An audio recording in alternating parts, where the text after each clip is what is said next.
Shugaba Muhammadu Buhari ya fara jawabinsa ne da ambatan cewa ya zama dole ya yi wa 'yan Najeriya yin tsokaci kan kokarin da gwamnatinsa ke yi na dorewa da karfafa tattalin arzikin kasar. Shugaba Buhari ya jaddada mahimmancin bukatar maido da ikon da babban bankin kasar ke da shi don ci gaba da dagewa kan kuɗi na zagayawa yadda ba zai saba wa doka ba.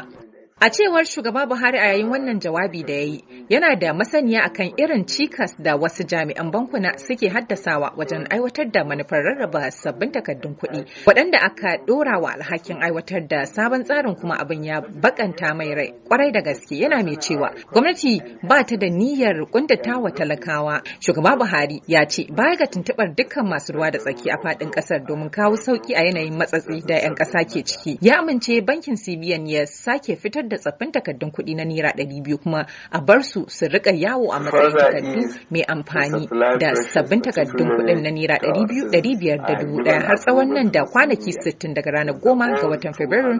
zuwa 10 ga watan Afrilu na shekarar 2023 lokacin da za a daina amfani da tsohon takardun na naira 200. Kazalika shugaba Buhari ya ce 'yan ƙasa za su iya kai tsaffin takardun kuɗi na 500 da naira 1000 zuwa ofisoshin bankin CBN a jihohi don karɓar sabbi, kamar yadda sashe na 20 sakin sashe na 3 na dokar CBN ta shekarar 2007 ya tanadar. To April 10, 2023,